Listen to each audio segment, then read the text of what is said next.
మన దేశంలో వివాహానికి దాంపత్య బంధానికి ఎంతో విలువ ఉంది. నిండు నూరేళ్లు హాయిగా జీవించాలని పెద్దలు దీవిస్తారు. కానీ నూరేళ్ల దాంపత్య జీవితం ముచ్చటగా 3 నాళ్ళు కూడా సాగట్లేదు. సంసార నావను మధ్యలోనే వదిలేస్తున్నారు. కొందరైతే మొదట్లోనే గుడ్ బై చెప్పేస్తున్నారు. మరికొందరు ప్రాణాలు తీసేస్తున్నారు. చిన్న చిన్న కలహాలతోనే సంసార జీవితాలు ఛిద్రం అవుతున్నాయి. ఓ మధ్యతరగతి కుటుంబంలో జరిగిన యథార్థగాదే ఇవాల్టి క్రైమ్ ఫ్యాక్టర్.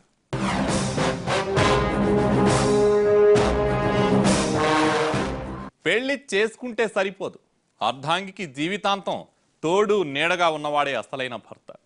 ఆమె కష్ట నష్టాల్ని భరిస్తూ అండగా ఉన్నప్పుడే ఆ కాపురం చల్లగా ఉంటుంది. ఆలుమగల మధ్య మరో మగాడు ప్రవేశిస్తే కొంప ములిగినట్లే. అసలు ఆ పరిస్థితి ఎందుకు వచ్చింది? అందుకు కారణం ఎవరు? మహబూబ్నగర్ జిల్లా కోయిలకొండ మండలం మణికొండకు చెందిన బాబు భాగ్యమ్మకు పెళ్లైంది. పని కోసం కోయనగర్కు వలసొచ్చారు. ఇక్కడ ఓ ఇంటిని అద్దెకు తీసుకుని జీవిస్తున్నారు.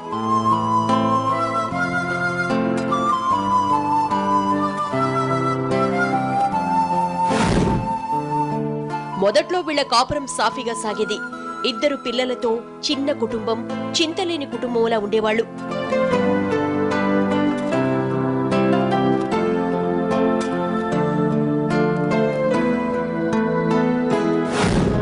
పిల్లలు పెరిగి పెద్దవుతున్న కొద్దీ ఖర్చులు ఎక్కువడంతో కుటుంబాన్ని పోషించడం బాబుకు కష్టమైందే. అతడు పెద్దగా చదువుకోలేదు. ఎక్కడికి వెళ్లినా, ఎవరిని పని అడిగినా కనీసం 10th క్లాస్ అయినా చదివి ఉండాలనే వాళ్ళంతా.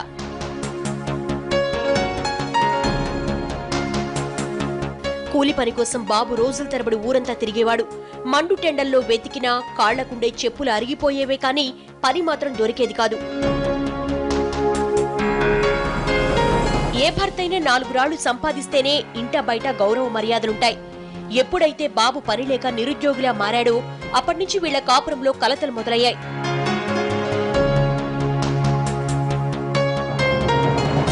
డబ్బు లేదు కదా అని కష్టాలు వదిలేయవు కదా. పిల్లల చదువుల కోసం, ఇతరత్ర అవసరాల కోసం ఏ రోజు కారోజు జేబులు తడుముకోవాల్సిన పరిస్థితి వచ్చిందే. ఎక్కడో ఓ చోట ఏదో ఓ పని చేయమని కోరేది భాగ్యమ్మ. ఏ పని దొరకట్లేదని చెప్పేవాడు బాబు. ఇదే విషయమై రోజు ఇద్దరు వాదులాడుకునేవాళ్లు.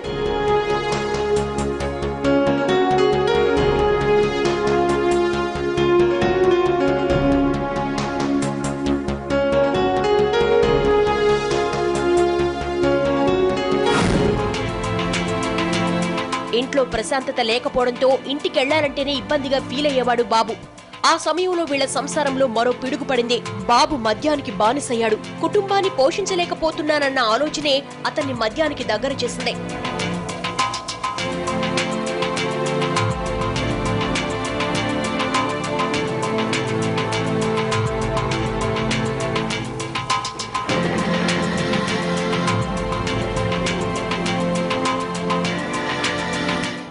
చుట్టుపక్కల మందుబాబులతో కలిసి మద్యం తాగి ఇంటికొచ్చేవాడు. భర్తలో వచ్చిన ఈ మార్పుతో తీవ్ర కలత చెందింది భాగ్యమ్మ. అసలే పూట గడవడం కష్టంగా ఉంటే నువ్వు తాగడానికి డబ్బెక్కడదని ప్రశ్నించేది. అప్పుడు తెలిసిందో నిజం. ఊరంతా అప్పులు చేసి ఆ డబ్బును తాగుడుకి తగలేస్తున్నట్లు అర్థమైంది. కుటుంబ భారమంతా తనపై పడడంతో భాగ్యమ్మ కన్నీళ్లు పెట్టుకునేది.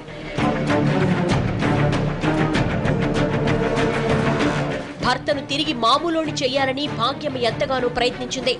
మద్యం తాగొద్దని కాళ్లా వేళా పడింది. ఆమె ఎంత చెప్పినా అతని బుర్రకెక్కలేదు. పైగా తాగొచ్చి ఆమెను తిట్టేవాడు, కొట్టేవాడు. ఏళ్లు గడిచే కొద్దీ వీళ్ల సంసారం కలహాల కాపురంలా తయారైంది.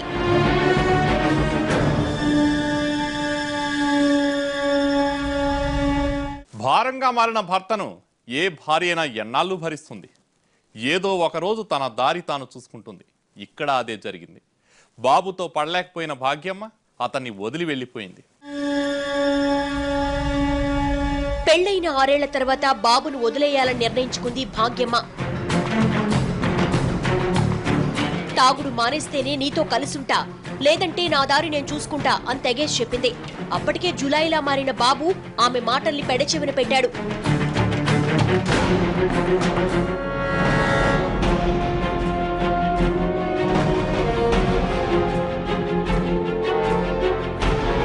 ఆ రాత్రి తాగొచ్చి ఆమెను చితకబాదాడు. నన్ను వదిలి వెళ్లిపోతావా?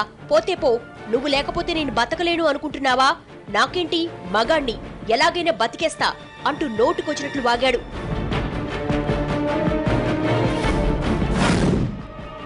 భర్త అన్నన్ని మాటలంటుంటే భాగ్యమ్మ తట్టుకోలేకపోయింది. పెట్టేబేడా సర్దుకొని గడప దాటేందుకు సిద్ధపడింది. పిల్లల్ని తనతో తీసుకెళ్లబోయింది. సరిగ్గా అప్పుడే బాబు అడ్డుపడ్డాడు. పిల్లల్ని తీసుకెళ్లడానికి వీల్లేదన్నాడు. వాళ్ళని ఎలా పెంచి పెద్ద చేయాలో తనకు తెలుసన్నాడు. భాగ్యమ్మకు అనుమానం వచ్చింది. తాను వెళ్లిపోతే పిల్లల్ని సరిగా పెంచడు సరికదా, వాళ్లను ఎవరో ఒకరికి అమ్మేస్తాడని అనుకుంది.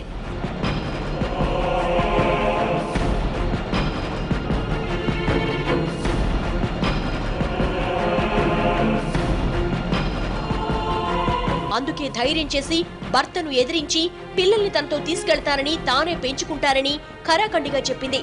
నీ కర్మ, నీ చావు నువ్వు చావు అంటూ పిల్లలతో సహా ఆమెను బయట గెంటేశాడు బాబు. అలా పెళ్లైన 6 ఏళ్ల తర్వాత ఈ కాపురం ముక్కలైంది.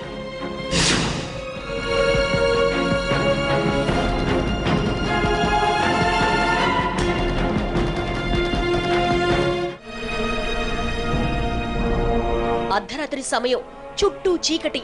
దగ్గర్లో తెలిసిన వాళ్ళెవరూ లేరు. పుట్టింటికి వెళదామా అంటే వాళ్లకు భారమవ్వడం ఇష్టం లేదు. తన కాళ్లపై తాను నిలబడాలనుకున్న భాగ్యమ్మ పుట్టింటికి కాకుండా దగ్గర్లోని కోయిలకొండకు వెళ్ళింది. అక్కడే ఓ ఇంటిని అద్దెకు తీసుకుని ఒంటరి ప్రయాణం ప్రారంభించింది. కూలీనాలి చేసుకుంటూ కుటుంబాన్ని పోషించేందుకు కింద మీద పడేది భాగ్యమ్మ. ఎన్ని కష్టాలొచ్చినా ఒంటరి పోరాటం చేసింది. ఎక్కడా ఎలాంటి అప్పు చేయకుండా సంపాదించే కాస్త డబ్బుతోనే పిల్లల బాగోగులు చూసుకునేది. ఇలా ఏళ్లు గడవసాగాయి. భాగ్యమ్మను దూరం చేసుకున్న బాబు జులాయిలా మారాడు. ఊరంతా అప్పులు చేయడమే కాదు, స్థానికుల్ని, ముసలవాళ్లను బెదిరించి వాళ్ల దగ్గరున్న డబ్బు లాక్కునేవాడు. దొరికినప్పుడు పనిచేస్తూ, దొరకనప్పుడు దందా సాగిస్తూ జీవించేవాడు. మద్యం మత్తులో మునిగి తేలేవాడు. ఇంటికి భారమైన భర్తతో కలిసి ఉండటం కంటే విడిపోయి ఒంటరిగా ఉండటమే మేలనుకున్న భాగ్యమ్మ కష్ట నష్టాలు ఓర్చింది. కన్నీళ్లను దిగమింగుకుంది. కాలక్రమంలో ఆమె తీసుకున్న నిర్ణయం సరైనదే అన్నారంతా. ఆ తర్వాత ఆమె జీవితంలోకి ప్రవేశించాడు ఓ కుర్రాడు. ఓ మహిళ ఒంటరిగా బతకడమంటే అంత తేలిక కాదు కదా. అందుకు చాలా ధైర్యం కావాలి. ఎన్నో ఆటుపోట్లు ఎదుర్కోవాల్సి వస్తుంది. ముఖ్యంగా చుట్టూ తోడేళ్లుంటాయి. ఎప్పుడు ఛాన్స్ దొరుకుతుందా అని ఎదురు చూస్తూ ఉంటాయి. అలాంటి దుర్మార్గుల బారిన పడకుండా బతకడం ఈ రోజుల్లో చాలా కష్టమైపోతుంది. భాగ్యమ్మ ఇలాంటి ఎన్నో అవరోధాలను ఎదుర్కొంటూ గుట్టుగా జీవించసాగిందే.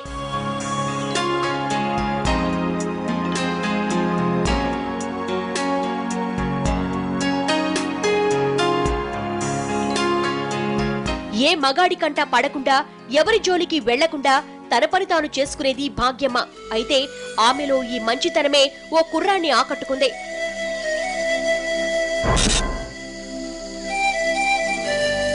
అతడే పెయింటర్ సునీల్. క్రిస్టియన్ కాలనీకి చెందిన అతడు భాగ్యమ్మను ఇష్టపడ్డాడు. ఆ విషయం ఆమెకు చెప్పాలని ఎన్నోసార్లు ప్రయత్నించాడు. తరచూ ఆమె వెంట వెళ్లేవాడు. ప్రేమ సంగతి బయట పెట్టాలని తహతహలాడిపోయేవాడు.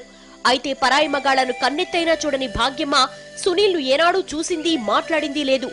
అందువల్లే తన విషయం చెప్పేందుకు సతమతమయ్యేవాడతను.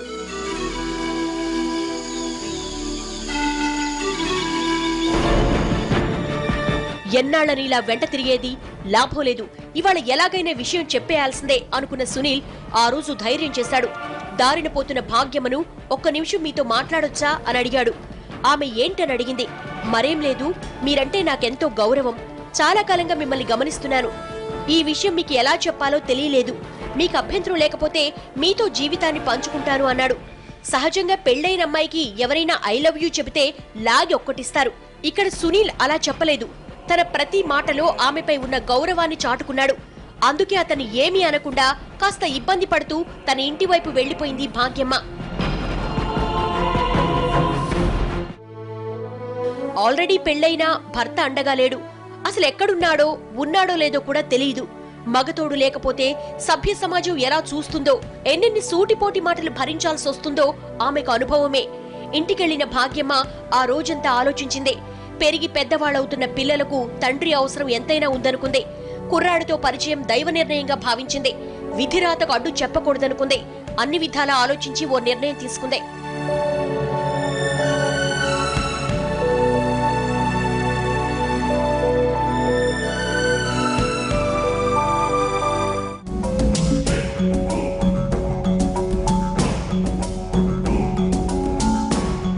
2 రోజుల తర్వాత సునీల్ మళ్లీ కనిపించాడు. ఆమె ఏం చెబుతుందా అని ఆత్రంగా చూశాడు. భాగ్యమ్మ ఒక్కటే అడిగింది, నాకంటే చిన్నవాడివి, అందమైన వాడివి, నువ్వు కోరుకుంటే నీతో పెళ్లికి ఏ అమ్మాయి అడ్డు చెప్పదు. అలాంటి నువ్వు 2 పిల్లలకు తల్లినైన నన్నెందుకు ఇష్టపడుతున్నావు అని ప్రశ్నించింది. మీరన్నది నిజమే, కాని నా మనసుకు మీరే నచ్చారు. మీతో కలిసి జీవించాలని అనిపించింది. 4 నెలలుగా మీ వెంట తిరుగుతున్నాను. మీరు కాదంటే ఇక జీవితంలో కనిపించను అన్నాడు. తనను అంతలా ఇష్టపడుతూ ఉండడంతో కాదనలేకపోయింది భాగ్యమ్మ. అలా ఆమె జీవితంలోకి ప్రవేశించాడు సునీల్.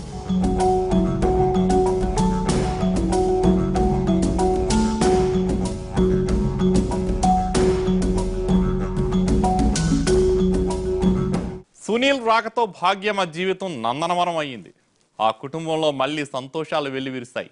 అయితే ఆ ఆనందం ఎంతో కాలం సాగలేదు. ఓ ఘటన వాళ్ల జీవితంలో కల్లోలం రేపింది. భర్తతో విడాకులు తీసుకోకుండానే సునీల్తో వివాహితర సంబంధం కొనసాగించింది భాగ్యమ్మ. కారణం, బాబెక్కడున్నాడో తెలీదు, అతన్ని వదిలేసి ఏళ్లైంది. విడాకులు తీసుకోలేదన్న విషయమే తప్ప వాళ్ళిద్దరి మధ్య ఎలాంటి సంబంధం లేదిప్పుడు. సునీల్ రాక ఆమె జీవితాన్ని మలుపు తిప్పింది. ఒంటరి పోరాటంలో ఓ తోడు దొరికినట్లయింది.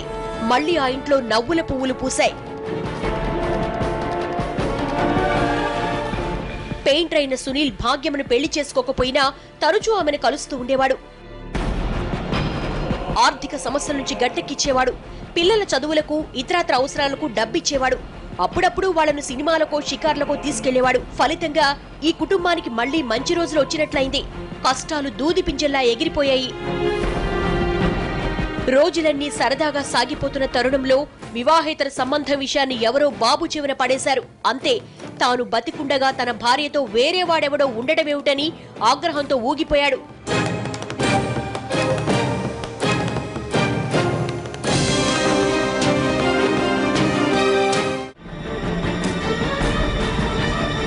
భాగ్యమ్మ ఎక్కడుందో తెలుసుకుని తిన్నగా ఇంటికి వెళ్లాడు. అతను వెళ్లిన సమయంలో సునీల్ ఆ ఇంట్లోనే ఉన్నాడు. వాళ్ళిద్దరినీ చూసి ఆవేశంతో రగిలిపోయాడు బాబు. ఏయ్, ఎవడ్రా నువ్వు అంటూ సునీల్ కాలర్ పట్టుకుని చడామడా ఉతికేశాడు.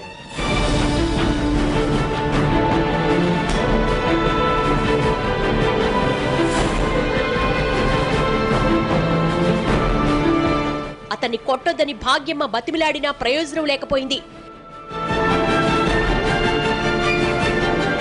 బాబు చేతిలో తన్నులు తిన్న సునీల్ కోపంగా చూస్తూ అక్కడి నుంచి వెళ్లిపోయాడు. సునీల్ వెళ్లిపోయిన తర్వాత, చూడు, నేను చేసింది తప్పే, నిన్ను పిల్లల్ని నిర్లక్ష్యం చేశాను. అప్పుడేదో అలా అయిపోయింది. ఇకపై ఎలాంటి తప్పులు చేయను. మనమిద్దరం కలిసుందాం, పిల్లల్ని బాగా చూసుకుందాం అన్నాడు బాబు. భాగ్యమ్మకు ఏం మాట్లాడాలో అర్థం కాలేదు. ఓవైపు పెళ్లి చేసుకున్న భర్త, మరోవైపు కష్టాల్లో ఆదుకున్న ప్రియుడు. ఇద్దరిలో ఎవరిని ఒప్పుకోవాలి, ఎవరిని వదులుకోవాలి? అయోమయంలో పడిపోయింది భాగ్యమ్మ. భర్త, ప్రియుడు ఇద్దరిలో ఎవరితో ఉండాలో ఇంకా తేల్చుకోకుండానే సమాధానం దొరికేలా చేశాడు బాబు. తన పద్ధతి మార్చుకోకుండా, జులాయి వేషాలు మానకుండా భాగ్యమ్మ ఇంట్లో తిష్టేశాడు. మళ్లీ ఆమెకు భారంగా మారాడు. ఇదే విషయాన్ని సునీల్కి చెప్పి బాధపడిందామె.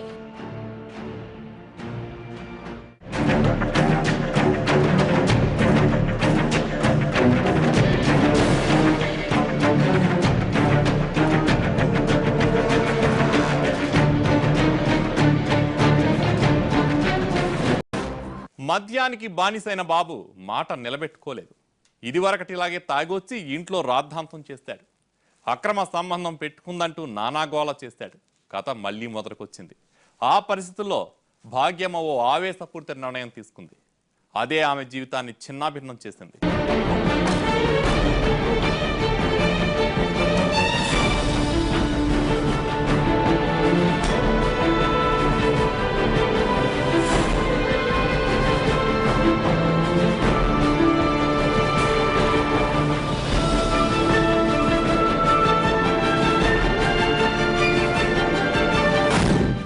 అప్పటికే బాబుపై సునీల్ పీకల దాకా కోపంతో ఉన్నాడు. తనను చితకబాదిన అతనిపై పగ తీర్చుకోవాలనుకున్నాడు. అందుకు ఇదే సరైన సమయమని డిసైడ్ అయ్యాడు. నీ భర్త లేనన్నాడు మనమిద్దరం చాలా సంతోషంగా ఉన్నాం. ఇప్పుడు మళ్లీ సమస్యలు మొదలయ్యాయి. దీనంతటికీ కారణం అతడే కాబట్టి అతన్ని చంపేయడమే అసలైన పరిష్కారం అన్నాడు. హత్య చేసిన మామూలుగానే చనిపోయినట్లు అందరినీ నమ్మిద్దామన్నాడు. ఎలాగో అతని బంధువులెవరికీ బాబుపై సదుద్దేశం లేదు కాబట్టి అతడు చస్తే పీడ విరగడైంది, పోతే పోని అనుకుంటారులే అన్నాడు. అంతేకాదు ఏం చెయ్యాలో ఎలా చంపాలో కూడా ప్లాన్ చెప్పాడు. ముందు వద్దన్నా చివరకు ప్లాన్ విన్న తర్వాత భాగ్యమ్మ కూడా హత్యకు సరే అంది. ఎప్పట్లాగే ఆ రోజు కూడా బాబు ఊరంతా తిరిగొచ్చాడు. భోజనం చేసి పడుకుందామనుకున్నాడు.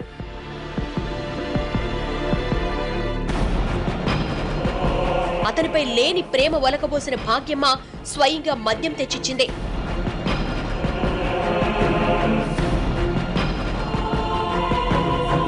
ఎప్పుడూ లేంది ఆమె మద్యం ఎందుకు తెచ్చిందా అని ఆలోచించకుండా బాబు 4 పెగ్గులేశాడు.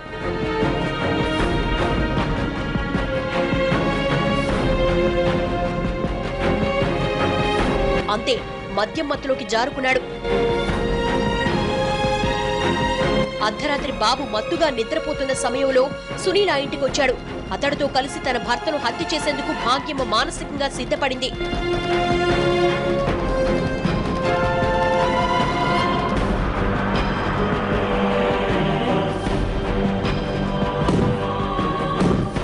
ఇద్దరూ కలిసి బాబు తలను 2 సార్లు గోడకేసి బలంగా కొట్టారు.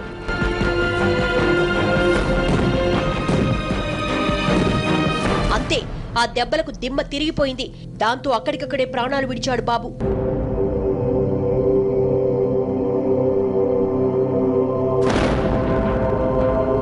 బాబు చనిపోయాడని నిర్ధారించుకున్న తర్వాత సునీల్ ఇంట్లోంచి వెళ్లిపోయాడు.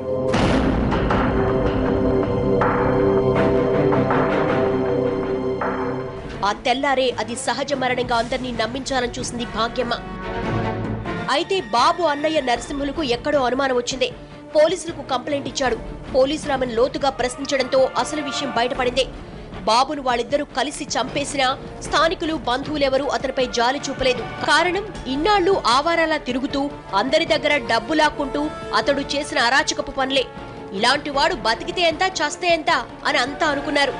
బాబు అన్నయ్య కూడా తన తమ్ముడి ప్రవర్తననే తప్పుపట్టాడు. తాగుడికి బానిసవడంతో పెళ్లాం పిల్లల్ని సరిగా చూసేవాడు కాదని చెప్పాడు. ఈ కథలో భాగ్యమ్మ, సునీల్ చేసింది తప్పు కాదన్నట్లు కనిపిస్తున్నా చట్ట ప్రకారం అది తీవ్ర నేరమే. వివాహేతర సంబంధం ఏదైనా అది సామాజిక కట్టుబాట్లకు వ్యతిరేకమే. సునీల్తో కలిసుండాలనుకున్న భాగ్యమ్మ బాబుకు విడాకులిచ్చేస్తే సరిపోయేది. సునీల్ను పెళ్లి చేసుకుని వేరే కాపురం పెట్టుకునేది. అలా చేయకుండా అతనితో హత్యోదంతానికి చేతులు కలిపింది. ఫలితం, సమాజం దృష్టిలో ఆమె ఓ హంతకురాలిగా ముద్రపడింది. బాబును చంపిన వాళ్ళిద్దరి జీవితం జైలు పాలైంది. ఇటు తండ్రి లేక అటు తల్లి జైలుకెళ్లడంతో పిల్లలిద్దరూ దిక్కులేని వాళ్ళయ్యారు.